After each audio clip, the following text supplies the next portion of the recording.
The deepest wounds are the ones inflicted by those we've sacrificed everything for. I should know.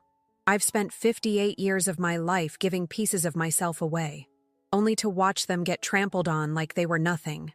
Before I tell you how I finally took back what was mine, you should understand that I tried, God knows I tried, to be the mother they needed. I opened my heart, my home, my wallet, everything. And what did I get in return? An email. A goddamn email telling me I wasn't welcome at my own daughter's wedding. The same wedding I had already put $30,000 toward. If you stay until the end, you'll understand why sometimes the only way to heal is to make sure those who hurt you feel exactly what you felt. Don't forget to subscribe to the channel and comment where you're watching from. The morning I received Natalie's email, I was sitting at my kitchen island with a cup of coffee, scrolling through my iPad. It was a Tuesday in April, unseasonably warm for New Jersey. Through the window, I could see my neighbor Ted watering his precious hydrangeas, the ones he babied more than most people do their children. My phone pinged with a notification, and there it was, my daughter's name in bold. I remember smiling before I opened it.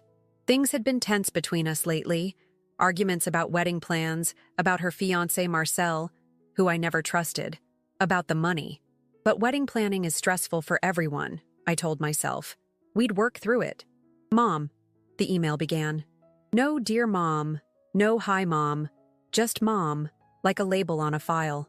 We've finalized the guest list for the Paris ceremony, and after discussing it with Marcel and his family, we think it's best if you join us via Livestream instead of in person. Marcel's mother has strong opinions about the intimate nature of the ceremony, and we want to respect her wishes. I read it twice, my coffee growing cold beside me.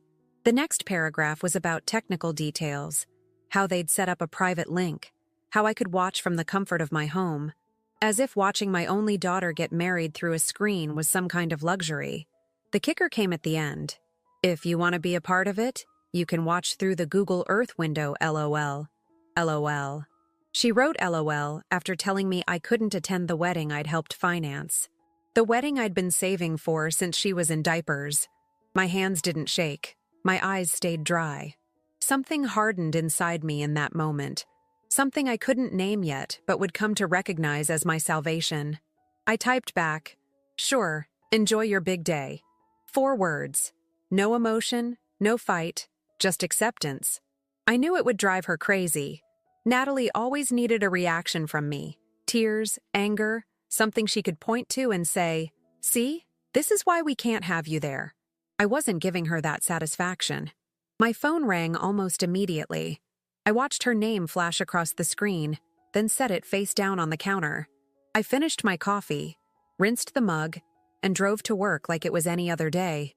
I've been office manager at Caldwell & Byrne Law Firm for 18 years. The managing partner, Robert Caldwell, is the kind of man who still holds doors open and remembers how you take your coffee.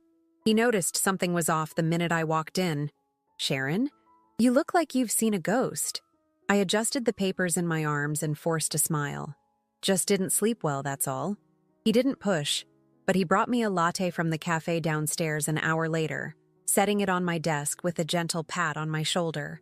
It was the first genuine kindness I'd experienced in months, and I nearly broke down right there. By lunchtime, Natalie had called 12 times and left 8 voicemails. I listened to one. "Mom, pick up. This isn't funny. We need to talk about this." Her voice had that edge to it, the one she used when she wasn't getting her way. I deleted it along with the others. At 5 o'clock, I drove to Ridgewood Bank and asked to speak with Carlos, the manager who'd handled my accounts for years. "Mrs. Brown, always good to see you," he said, ushering me into his office. "What can I help you with today?" I sat down, smoothed my skirt over my knees, and met his eyes. "I need to cancel a wire transfer." His eyebrows rose slightly. "The one to France? For your daughter's wedding?" "Yes, that one." "May I ask why?" "There might be fees associated with the cancellation." "I'll pay the fees," I said, my voice steadier than I'd expected. "The circumstances have changed." Carlos typed something into his computer. "The good news is it hasn't processed yet. You caught it just in time." He looked up at me. "Are you sure about this, Mrs. Brown?" $50,000 is a significant amount. 50,000. That was what I'd planned to give them on top of the 30,000 I'd already contributed. $80,000 total for a wedding I wasn't allowed to attend. I'm sure, I said. When I got home, there were 3 more missed calls from Natalie and 1 from my son, Justin. So she'd called in reinforcements. I turned off my phone and opened a bottle of Merlot I'd been saving for a special occasion. This qualified. I sat on my back deck as twilight settled over the yard, sipping wine and thinking about how I'd gotten here. About the years of working 60-hour weeks after their father left. About the college tuition payments that emptied my retirement fund. About holding Natalie's hand through 2 breakups and a career change. About helping Justin with the down payment on his house. I'd done everything right. Everything society tells mothers they should do. I'd sacrificed, supported, loved unconditionally. And somehow, I'd still ended up alone on my deck, uninvited to my daughter's wedding because Marcel's mother, a woman who'd spent Natalie's childhood in the south of France while I was here coaching soccer teams and making Halloween costumes, had strong opinions. My thoughts drifted to Robert Caldwell's wife, Victoria, who had died 3 years earlier. I'd helped arrange the funeral, ordered the flowers, made sure there was food at the house afterward. Robert had held my hand at one point and said, "Sharon, I don't know what I'd do without you." It was professional, not romantic, but it had meant something. Someone saw me. Someone appreciated what I did. When was the last time my children had truly seen me? The wine bottle was half empty when my doorbell rang. I considered ignoring it, but something told me I should answer. Maybe it was Natalie come to apologize in person. It wasn't. It was Justin, my son, looking uncomfortable in his business casual attire. He'd come straight from his job at the marketing firm. "Mom," he said, stepping past me into the hallway without waiting for an invitation. "Why aren't you answering your phone? Nat's freaking out." I closed the door and followed him into the living room. "Hello to you too, Justin." He turned to face me, running a hand through his dark hair, the same color mine had been before the gray took over. "What's going on?" "Nat says you're not coming to the wedding now." "I wasn't invited to the wedding," I corrected him. "There's a difference." "That's not how she tells it. She says you're being difficult about the whole Livestream thing." I laughed, and it came out harder than I intended. "Right, the Livestream thing. Where I watch my daughter get married through a screen because her future mother-in-law doesn't want me there."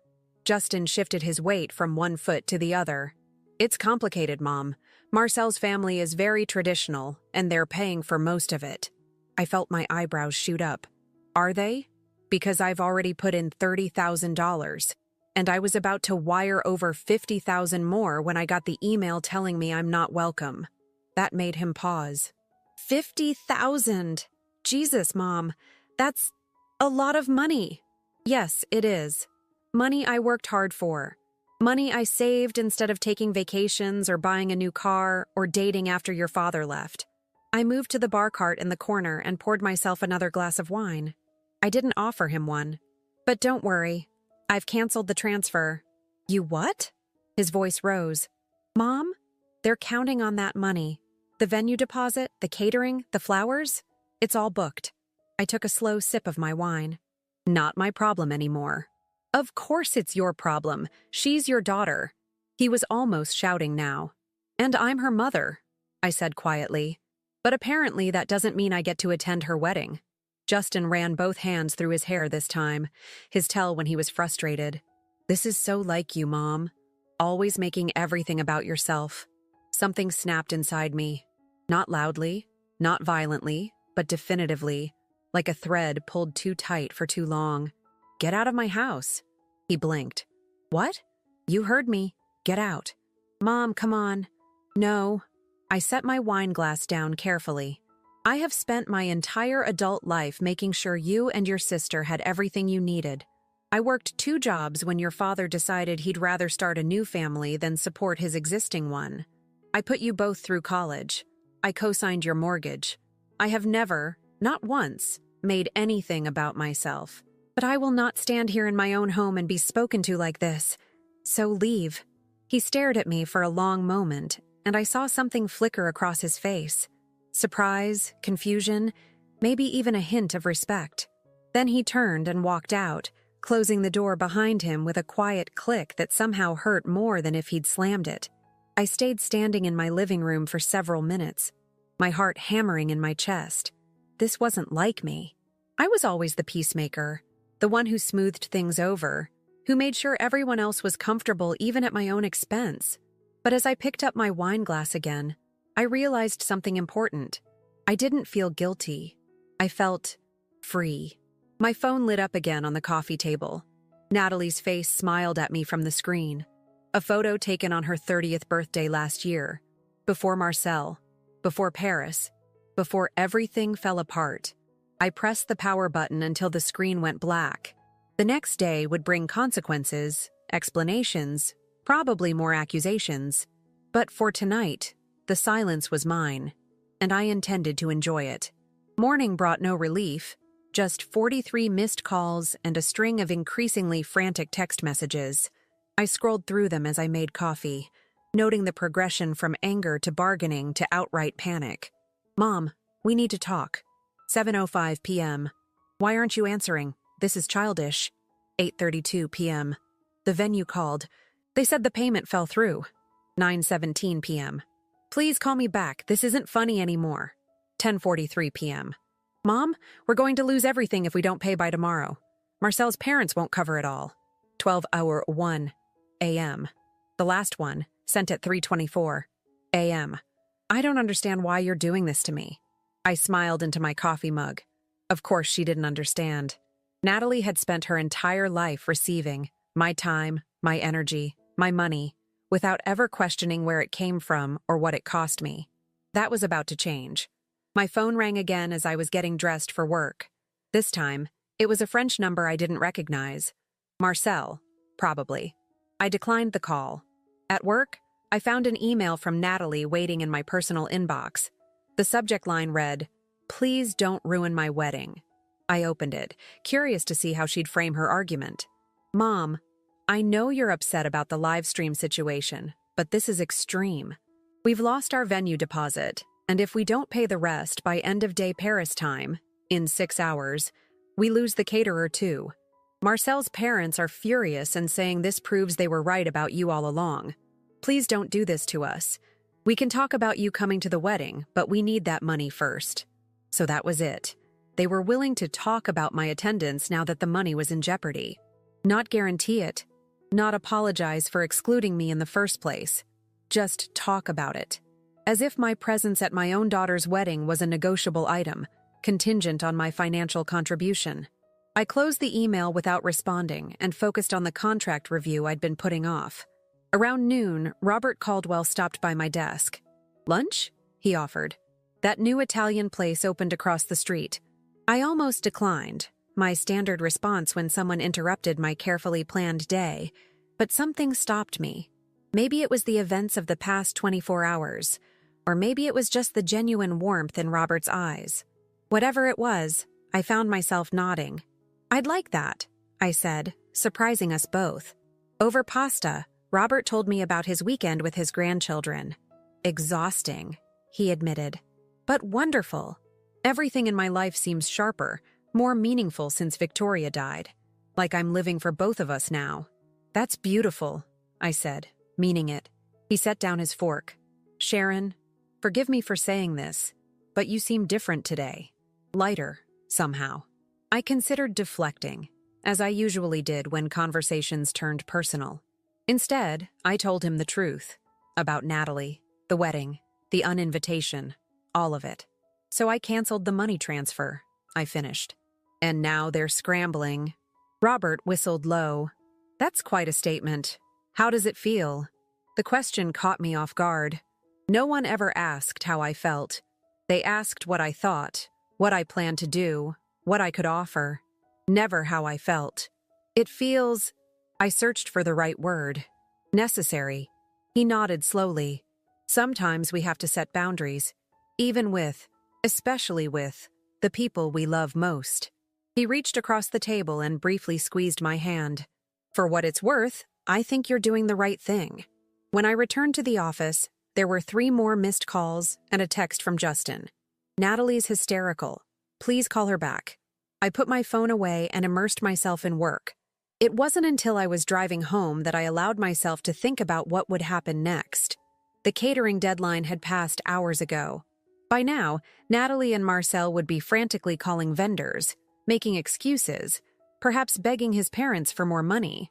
Part of me, a small, still motherly part, ached at the thought of her distress. But the rest of me, the part that had been silently screaming for decades, felt nothing but cold satisfaction. My house was dark when I pulled into the driveway, but there was a figure sitting on my front steps. As I got closer, I recognized Natalie's best friend since childhood, Sophia. Mrs. Brown, she said, standing as I approached. I'm sorry to ambush you like this. It's fine, Sophia. I unlocked the door and gestured for her to follow me inside. Would you like some tea? She nodded, following me to the kitchen. I filled the kettle and set it to boil, hyper-aware of her eyes on me. Natalie sent you, I said finally, not bothering to phrase it as a question. Sophia sighed. She's a mess, Mrs. Brown. The venue's gone, and now they're scrambling to find somewhere else to hold the ceremony. Marcel's parents are talking about calling the whole thing off. That sounds stressful. I kept my voice neutral as I placed tea bags in mugs. It is. Sophia leaned against the counter. Look, I get that you're hurt. Being told to watch your daughter's wedding online is, well, it's awful.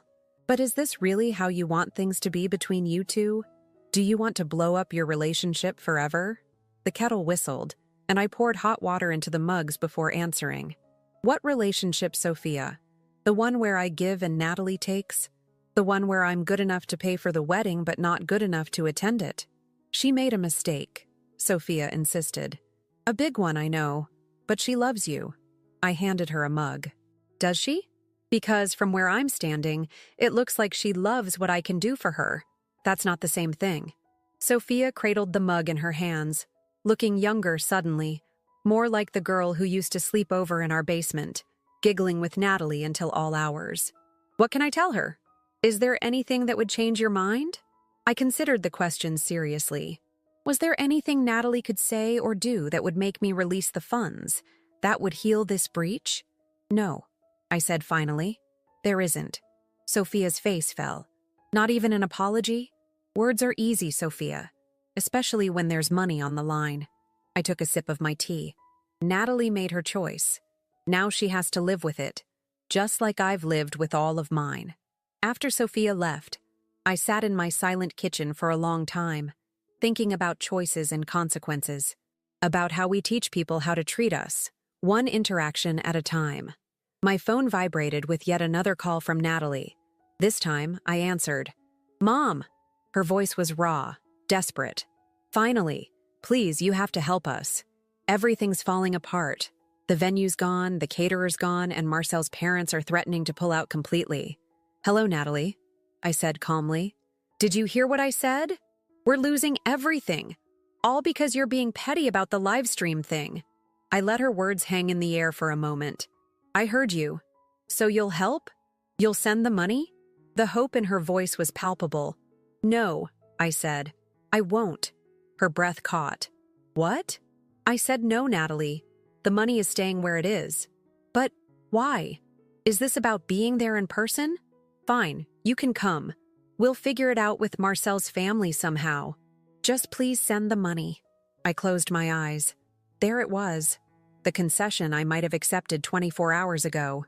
But something had shifted inside me. Something permanent and unbending. It's too late, I said. Too late? It can't be too late. Mom, please, this is my wedding we're talking about. Yes, I agreed. Your wedding. The one you didn't want me at until you needed my money. She started to cry then, big gulping sobs that once would have broken my heart. What am I supposed to do now? For the first time in her life, I didn't offer a solution. That, I said quietly, is entirely up to you. I ended the call and turned off my phone once more. Tomorrow would bring more drama, more accusations, more attempts to make me bend. But tonight, in the quiet of my kitchen, I was beginning to recognize the woman I'd always been beneath the role of mother. Strong, decisive, and finally, Finally done with putting myself last. The next morning, I woke before my alarm. For the first time in months, I felt rested. No midnight anxiety, no grinding my teeth in my sleep. I made coffee and took it out to the deck, watching the neighborhood come to life as the sun rose. Mrs. Chen across the street was walking her poodle. The Sullivan kids were waiting for the school bus, their backpacks almost as big as they were. Normal life continuing all around me while mine transformed completely. My phone remained off. I knew what would be waiting when I turned it on. More pleas, more accusations, more attempts to manipulate me into changing my mind. I wasn't ready to face them yet. Instead, I drove to work early and lost myself in the familiar rhythms of the office. Filing documents, scheduling meetings, proofreading briefs, simple tasks with clear parameters and predictable outcomes. Unlike motherhood, around 10, Robert appeared in my doorway. "Just checking in," he said. "How are you holding up?" "Fine," I replied automatically, then corrected myself. "Actually, I don't know. It's strange. I feel both terrible and liberated." He nodded as if this made perfect sense. The first steps toward self-respect often feel that way. Painful, but necessary. He hesitated, then asked, "Have you heard from Natalie today?" "I've kept my phone off." His eyebrows rose slightly. Bold move. "I needed the space," I explained, "to stay firm in my decision." "Well, when you do turn it back on, brace yourself." At my questioning look, he added, "I may have heard something from my daughter. She's friends with Sophia on social media." My stomach tightened. "What's happening?" "Apparently, Natalie posted something last night. About you." He looked uncomfortable. It wasn't flattering. I felt a wave of heat rise to my face. "What did she say?" "I didn't see it myself, but according to Rebecca, it was a long rant about how you've ruined her wedding because you're jealous of her happiness and always try to make everything about yourself." He grimaced. There were quite a few comments supporting her. The betrayal stung, but not as much as it once might have. "Of course there were," I said. "She's always been good at playing the victim. For what it's worth, Rebecca took your side. Said it was unbelievably tacky to badmouth your own mother online, especially when she's been bankrolling your life." I managed a smile. "Please thank her for me." After Robert left, I sat staring at my blank computer screen. So Natalie had taken their private conflict public. It was a familiar pattern. Whenever she felt cornered, she'd seek external validation, rallying others to her defense. As a teenager, she'd complain to her friends' parents about my unfair rules. In college, she'd post cryptic social media updates that painted me as controlling or out of touch. But this was different. This was a direct attack, designed to shame me into submission. I turned my phone back on. It immediately began buzzing with notifications, 27 new messages, 14 missed calls, and 5 voicemails. I ignored them all and opened Facebook. Natalie's post was at the top of my feed, already with over 100 comments and shares. To everyone who's been asking about wedding updates, it's with a broken heart that I have to tell you Marcel and I are scrambling to save our day. My own mother has decided to withdraw financial support that she promised us, all because she's upset about not being physically present at the ceremony, even though we arranged for her to watch live. She's known about these plans for months, but waited until the last minute to pull this stunt, causing us to lose our venue and possibly more. I'm devastated that someone who's supposed to love me unconditionally would sabotage the most important day of my life out of pure spite. The comments were exactly what I'd expected. "OMG, that's horrible. Mothers should support their children no matter what. So selfish of her. I'm so sorry you're going through this. Who does that to their own daughter?" I scrolled through them, feeling oddly detached, until I reached one that made me pause. "Wait, you uninvited your mom from your wedding and expected her to pay for it? That seems off." Natalie had replied immediately. She wasn't uninvited. The ceremony is just very intimate because of cultural traditions on Marcel's side. She was always going to be included via Livestream, and she agreed to this arrangement months ago. Another commenter had jumped in. "Still weird to take someone's money but not let them attend in person." Natalie again. "You don't understand the situation. Please don't judge without knowing all the facts." I put the phone down, suddenly exhausted by the familiar dance. Natalie twisting the truth, painting herself as the reasonable one, the victim, while dismissing any perspective that challenged her narrative.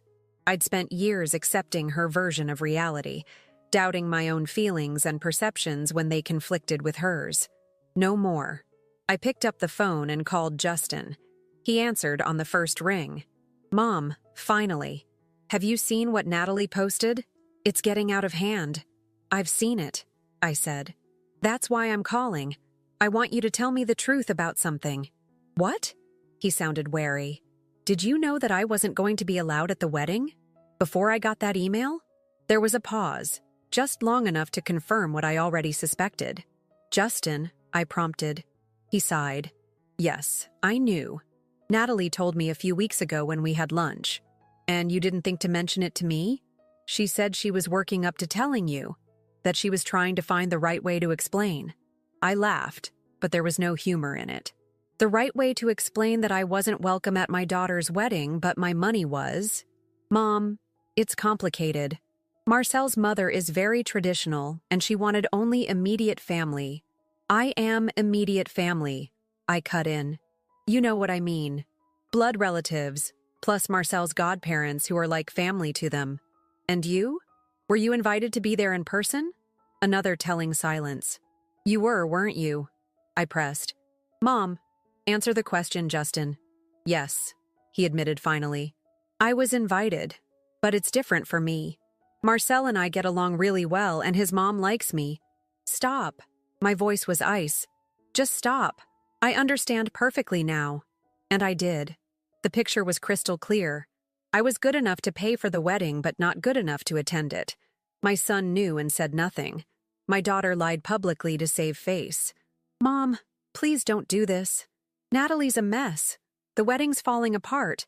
Marcel's parents are threatening to cut him off if he marries into such a dysfunctional family. You have to help her." "No," I said simply. "I don't. But I'm done, Justin. Done being the ATM. Done being the scapegoat. Done being the only adult in this family." "So what? You're just going to let her wedding be ruined? What kind of mother does that?" The question hung between us, heavy with accusation. "The kind who's finally learned her worth," I answered. "Tell your sister to take down that post. It's full of lies, and we both know it." "Or what?" he challenged. "Or I'll tell my side of the story. Publicly. Every detail." I ended the call before he could respond and went back to my work, my hands steady as I typed. The old Sharon would have been shaking with emotion, torn between anger and guilt. But this new version of me, the one who'd been emerging since that first email, felt nothing but resolve. At lunch, I found myself wondering what Victoria would do in my situation. Robert's wife had been a force of nature, smart, kind, but nobody's fool. I could almost hear her voice. "Stand your ground, Sharon. Some lessons can only be learned the hard way." My phone buzzed again, a text from Justin. "The post is gone. Natalie wants to talk to you." I texted back, "I'm at work. I'll call her this evening." His response came quickly. "She says it can't wait. They have to make decisions today." I put the phone away without responding. Their urgency was not my emergency, not anymore. By the time I left the office, the sun was setting, painting the sky in shades of orange and purple. I drove home with the windows down, feeling the spring air against my skin. There was a heaviness in my chest, the weight of decades of motherhood, of love and disappointment tangled together so tightly they'd become indistinguishable. But beneath that heaviness was something else, something with wings.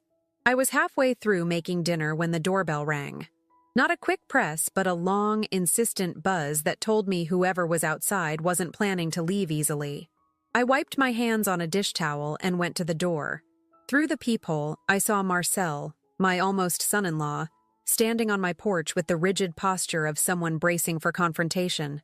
I considered ignoring him, but that felt cowardly. Whatever was coming, I would face it head-on. I opened the door. Marcel. He looked terrible. Dark circles under his eyes, hair uncombed, wearing what appeared to be yesterday's clothes. "Mrs. Brown," he said, his French accent more pronounced than usual. "May I come in?" I stepped aside to let him pass. He walked into my living room and stood awkwardly, like he wasn't sure what to do with his body. "Would you like something to drink?" I asked, more out of habit than hospitality.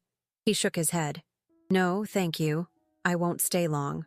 I'm guessing Natalie sent you." "No." He ran a hand over his face. "She doesn't know I'm here. She would be very angry if she knew." That surprised me. Marcel had always struck me as the type to do whatever Natalie wanted.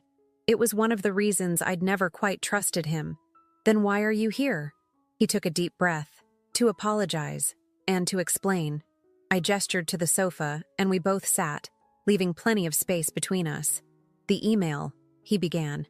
"The one about you watching online. Natalie didn't write it." I raised an eyebrow. "No?" "No, I did." His eyes met mine, steady despite his obvious exhaustion. "Natalie told me to handle it. She said she couldn't do it herself." The cowardice of it struck me anew. "So she delegated uninviting her mother to her fiancé." "Yes." He looked away. "I should have refused, but things have been very difficult with my family, with the wedding planning, everyone fighting over every detail. That doesn't excuse what you did." "No, it doesn't." He clasped his hands together. "The thing is, Mrs. Brown, my mother is complicated.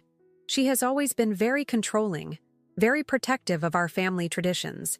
When she found out how much you were contributing to the wedding, she became obsessed with the idea that you would try to take over." "Take over what exactly?" "Everything. The ceremony, the reception. She convinced my father that you would embarrass them in front of their friends. That you would try to make the wedding American instead of respecting our French traditions." I laughed, the sound harsh even to my own ears. "That's ridiculous. I've never interfered in Natalie's plans. I've just paid for them." "I know." He looked miserable. "But my parents threatened to withdraw their support if we didn't limit your involvement. And Natalie was afraid of disappointing them. She wants so badly for them to accept her. So she sacrificed me instead." He nodded slowly. "It was wrong. We both knew it was wrong. And yet you did it anyway." "Yes." He swallowed hard. "And now everything is falling apart. We've lost the venue. The caterer won't return our calls. And my parents are saying they won't attend a makeshift wedding. They're back in France, telling everyone the wedding is postponed indefinitely. How unfortunate for you." He flinched at my tone. "I didn't come here to ask for money." "Then why did you come, Marcel? What do you want from me?" "I want—" He seemed to struggle with the words. "I want to make things right. Somehow." I studied him. This man my daughter had chosen. He was handsome in a conventional way, with good manners and a respectable job at an international bank. But sitting on my sofa, stripped of the confident facade I'd always seen him wear, he looked young and lost. "You can't make this right," I said finally. "Not with an apology, not with an explanation. Some things, once broken, stay broken." "I understand." He stood up. "But I needed you to know the truth. Natalie loves you. She's just caught between impossible choices." "No, Marcel. She made her choice, and it wasn't me." He nodded, accepting my verdict. At the door, he turned back. "What will you do now?" "That," I said, echoing what I'd told Natalie, "is entirely up to me." After he left, I went back to the kitchen and mechanically finished making my dinner, a simple pasta dish I'd cooked 100 times before. As I ate alone at my kitchen table, I mulled over what Marcel had said. So it was about control, about Natalie desperately trying to please her future in-laws, even at the cost of her relationship with me. About Marcel's mother seeing me as a threat, someone who might steal her spotlight or challenge her authority. In another life, the one I'd been living until a few days ago, I would have swallowed my hurt, written the check, and watched my daughter get married through a screen, all to keep the peace, to be the bigger person, to prove my love was truly unconditional. But that life was over now. My phone rang, Natalie again. This time I answered. "Mom," she said immediately, her voice thick with tears. "Marcel's parents are flying back to France. They're telling everyone the wedding's off because of family drama. Do you have any idea how humiliating this is for me? Almost as humiliating as being told you can watch your daughter's wedding on Google Earth," I suggested. "That was a joke." A stupid joke I never should have made, but I was stressed and, God, Mom, are you really going to punish me forever over one email? It wasn't just an email, Natalie. It was a choice. You chose Marcel's family over me. That's not fair. I was trying to make everyone happy. Everyone except me. She made a sound of frustration. What do you want from me? A groveling apology? Fine. I'm sorry. I'm sorry I hurt you. I'm sorry I didn't stand up to Marcel's mother. I'm sorry for everything. Is that enough? Will you help us now? Her words should have moved me. A week ago, they would have. But something fundamental had shifted inside me. A tectonic change in how I saw myself, my children, my place in the world. No, I said quietly. It's not enough. What? She sounded genuinely shocked. But I apologized. What more do you want? I want you to understand what you did. Not just apologize because you need something from me. I do understand. Mom, please, we can still fix this. We can find a new venue, reschedule everything. You can be there in person, front row.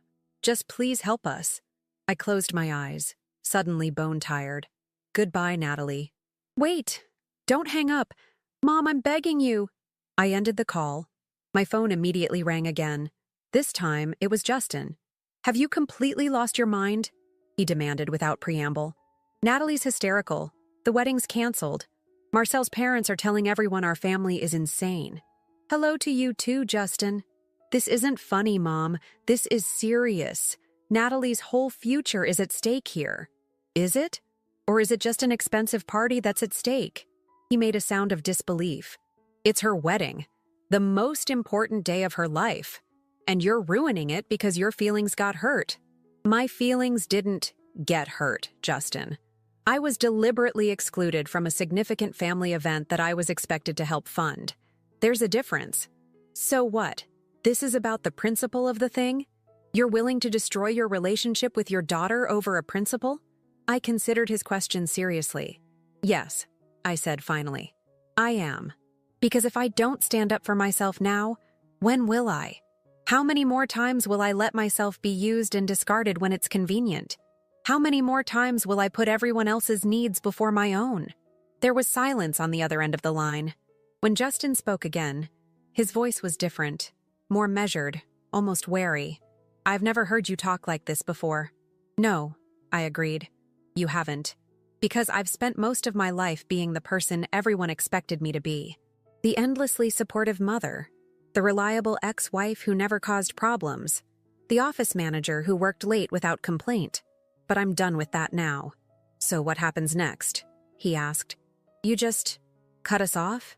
Financially and emotionally? I don't know yet, I admitted. But whatever happens, it will be on my terms. Not yours, not Natalie's, not Marcel's parents. Mine. After we hung up, I sat in the growing darkness of my kitchen, listening to the familiar sounds of my home, the hum of the refrigerator, the ticking of the wall clock, the distant sound of a neighbor's dog barking. For decades, I'd filled this space with other people's needs and wants, leaving almost no room for my own. Not anymore. 3 days passed without a word from Natalie or Justin. No calls, no texts, no emails. The silence was both a relief and a new kind of pain. Proof that when I stopped being useful to them, I stopped existing in their world. At work, I mentioned the quiet to Robert as we reviewed the week's schedule.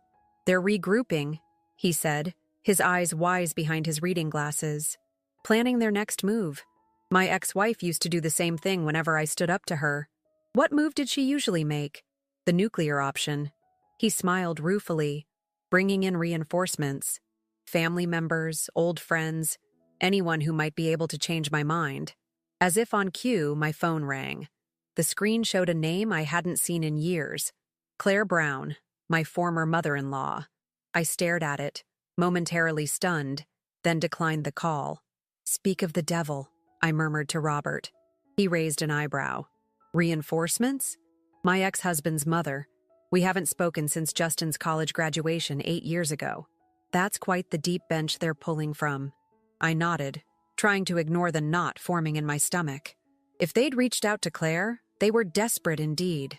And desperate people did desperate things. Sure enough, by the time I got home that evening, my voicemail was full. Claire had left 3 messages, each more concerned than the last. My sister had called twice. Even my cousin in Arizona, whom I exchanged Christmas cards with but rarely spoke to, had left a message asking if everything was okay. The next morning, Saturday, I was weeding the garden when a familiar car pulled into my driveway. A sleek black BMW I'd helped pick out years ago, back when I was still married. My ex-husband, David, stepped out, looking much the same as he had when he left me for his dental hygienist 15 years ago. A little grayer, a little heavier, but still carrying himself with the confidence of a man who'd never faced real consequences for his actions. "Sharon," he called, approaching with a forced smile. "You're looking well." I straightened up, pulling off my gardening gloves. "What are you doing here, David? Can't an ex-husband check in on the mother of his children? Especially when those children are worried sick about her?" "Cut the act," I said. "Natalie sent you." He had the grace to look slightly abashed. "She's concerned. We all are. This isn't like you, Sharon." "No," I agreed. "It isn't. That's rather the point."